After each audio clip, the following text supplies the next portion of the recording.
Hello, कैसे आप सभी लोग। द पॉलिटिकल मास्टर में आप सभी का स्वागत है। आज इस वीडियो में हम क्लास 12 के पॉलिटिकल साइंस का सेट नंबर 3 का कंप्लीट सॉल्यूशन करने वाले, सो प्लीज़ एंड तक ज़रूर देखिएगा। तो चलिए इस वीडियो को शुरू करते हैं। तो सबसे पहले क्वेश्चन की तरफ बढ़ते हैं दोस्तों। पहला क्वेश्चन पूछा गया है, निम्नलिखित रिक्त स्थान को नीचे दिए गए किसी एक उपयुक्त पद से भरिए। डैश का अर्थ ऐसी प्रगति से है जो वर्तमान पीढ़ी की आवश्यकताओं को भावी पीढ़ी की आवश्यकताओं के साथ समझौता किए बिना पूरा करती है। तो वह है टिकाऊ विकास। निम्नलिखित घटनाओं को कालक्रम अनुसार व्यवस्थित कीजिए। तो इसे ये जो 4 घटनाएं दी गई इन्हें हमें कालक्रम अनुसार व्यवस्थित करना है। लाल बहादुर शास्त्री की प्रधानमंत्री के रूप में नियुक्ति, ठीक है, तो ये सबसे पहले ही घटित होती है।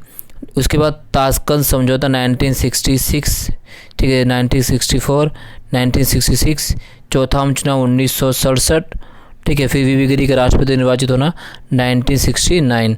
तो इस तरह से पहला, दूसरा, तीसरा, चौथा ए इसका सही उत्तर आएगा। भारत और नेपाल के संबंधों के बारे में निम्नलिखित कथनों में से कौन सा कथन सही नहीं है। भारत और नेपाल के बीच एक दूसरे देश में बिना वीज़ा की यात्रा और काम करने के संबंध में एक विशेष संधि है, ठीक है। भारत नेपाल से आने वाली नदियों के जल को साझा करता है। दोनों देशों में लोकतांत्रिक शासन प्रणाली है। नेपाल सदैव भारत की नीतियों का अनुसरण करता है। तो इसमें कथन सही नहीं है, तो ये है डी। निम्नलिखित में से कौन संयुक्त राष्ट्र संघ का एक अंग नहीं है। तो संयुक्त राष्ट्र संघ में से अंग कौन सा नहीं है। महासभा, सुरक्षा परिषद, अंतर्राष्ट्रीय न्यायालय, ये सभी संयुक्त राष्ट्र संघ, सुरक्षा परिषद संयुक्त राष्ट्र संघ के अंग हैं, जबकि अंग नहीं वो है विश्व स्वास्थ्य संगठन WTO। बहुराष्ट्रीय कंपनी द्वारा विकासशील देशों में निवेश करने के मुख्य कारण की पहचान कीजिए। तो बहुराष्ट्रीय कंपनियां, ठीक है, विकासशील देशों में निवेश करने के उनके प्रमुख कारण क्या होते हैं। उनका प्रमुख कारण होता है अपनी संपत्ति बढ़ाना व अधिक मुनाफा कमाना। बी इसका सही उत्तर है 5वें का। जम्मू और कश्मीर से संबंध अनुच्छेद 370 को कब समाप्त किया गया। तो जम्मू और कश्मीर से संबंध अनुच्छेद 370 को समाप्त किया गया था 9 अगस्त 2019 को, क्योंकि 9 अगस्त 2019 को ही राष्ट्रपति की स्वीकृति मिलने से, ठीक है, वो जो विधेयक पूरी तरह से अनुच्छेद समाप्त हो गया था। हालांकि 5 अगस्त 2019 को राज्यसभा में इसे पारित किया गया था और इसे संसद ने मंजूरी दे दी थी। उसके बाद 31 अक्टूबर 2019 को से जम्मू कश्मीर और जो लद्दाख जो है केंद्र शासित प्रदेश बन गए। इसका जो सही उत्तर आएगा 9 अगस्त 2019। निम्नलिखित में से किस विकासात्मक मॉडल के भारत में सबसे कम समर्थक थे। तो वो थे पूंजीवादी मॉडल के। अगला है 1990 दशक के संवैधानिक राजतंत्र के दौरान नेपाल की राजनीतिक पार्टियां और आम जनता अधिक खुली और उत्तरदायी शासन प्रणाली चाहते थे। बिल्कुल सही है। राजा सेना की सहायता से सरकार पर पूर्ण नियंत्रण बनाए हुए था और उसने नेपाल में लोकतंत्र के विस्तार को प्रतिबंधित किया। बिल्कुल ठीक है, ए और दोनों सही है और आर ए की सही व्याख्या है। इसी प्रकार से क्वेश्चन नंबर जो 10 पूछा गया है, निम्नलिखित में कौन सा दशक भारत में तीसरी लोकतांत्रिक लहर का दशक था। तो वो दशक 1990 का दशक जो है तीसरी लोकतांत्रिक लहर का दशक था। इसमें अगर हम बात करें तो उदारीकरण, निजीकरण, वैश्वीकरण प्रक्रिया को अपनाया गया था। निम्नलिखित में से कौन नागालैंड का एक नेता था। तो नागालैंड का नेता है, वो नाम है आगमी जापू फिजो। तो आगमी जापू फिजो इसमें जो है वो नागालैंड के राष्ट्रवादी नेता है जो 1940 से लेकर 1990 तक, ठीक थे यहाँ पे। तो इसका सही उत्तर आएगा आगमी जापू फिजो। बहुत से लोगों ने लाल डेंगा लगा जबकि गलत है। तो सही उत्तर क्या है बी। निम्नलिखित में कौन सा एक नीति आयोग का उद्देश्य नहीं है। तो नीति आयोग का उद्देश्य नहीं है, यहाँ पर सिंपल तरीके से देख सकते हैं आप। तो नीति आयोग का उद्देश्य नहीं, तो विकास कार्यक्रमों के लिए धन की व्यवस्था करना ये नीति आयोग का उद्देश्य नहीं है। बाकी सभी सही है, तो सी इसका सही उत्तर है। अगला क्वेश्चन, केंद्र सरकार द्वारा योजना आयोग के स्थान पर नीति आयोग का गठन करने के 2 कारण स्पष्ट कीजिए।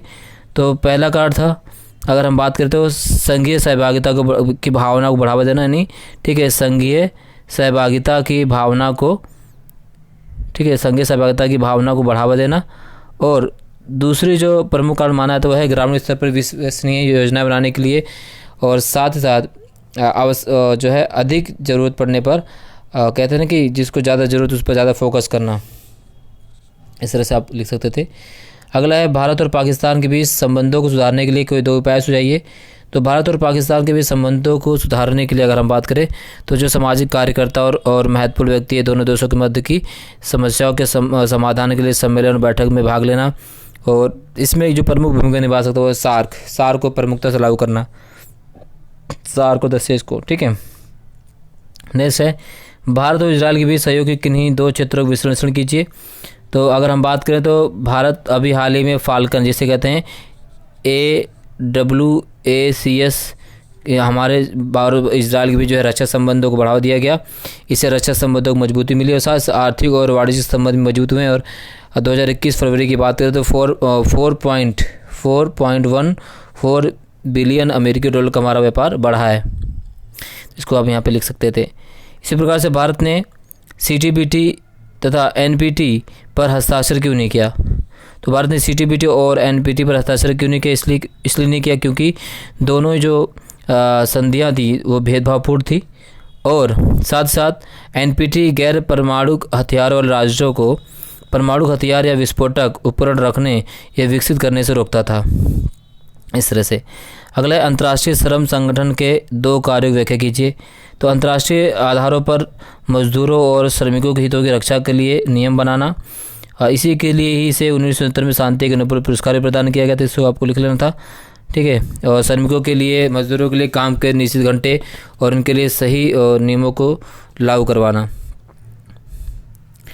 नेक्स्ट है दक्षिण एशिया के लोकतंत्र के अनुभवों से लोकतंत्र की वैश्विक कल्पना का दायरा बढ़ा। ऑब्वियस सी बात है, तो बहुत आसान सा क्वेश्चन पूछा है। तो कई बार इसको मैंने बताया भी था कि दक्षिण एशिया के ये जो देश है जो वहाँ पे लोकतंत्र काफ़ी मजबूत रहा, उसका सबसे बड़ा एग्जाम्पल है भारत, जो अपनी आज़ादी के शुरुआती सालों से अभी तक हम अपनी आज़ादी के 75वां सालगिरह मना रहे हैं और अभी तक हमारा लोकतंत्र जो है मजबूती से खड़ा हुआ है। और विश्व को लोकतंत्र को किस प्रकार से आगे बढ़ाना चाहिए हम इसको एक तरफ से आईना दिखा सकते हैं। इसी प्रकार से क्वेश्चन 19 है अरब स्प्रिंग अन्याय के विरुद्ध एक जन आंदोलन था। इस कथन के पक्ष में 2 तर्क दीजिए। तो जैसे आप सभी को पता है कि अरब स्प्रिंग की शुरुआत 18 दिसंबर 2010 को ट्यूनीशिया से हुई थी और मोहम्मद बाऊजी की आत्मदाह से इसकी शुरुआत होती है, क्योंकि अरब देशों में पूरी तरह से जो कह सकते हैं कि जो लोकतंत्र था वो पूरी तरह समाप्त हो गया था। वहाँ की जनता असंतोष के कारण विद्रोह कर रही थी। जनता को किसी प्रकार से अधिकार प्रदान नहीं किए गए थे, जो उनके अधिकारों को शोषण किया जा रहा था। जो राज सत्ता थी वो जनता के अधिकारों को दमन कर रही थी। इस प्रकार से इसको आपको कंप्लीट लिख देना था।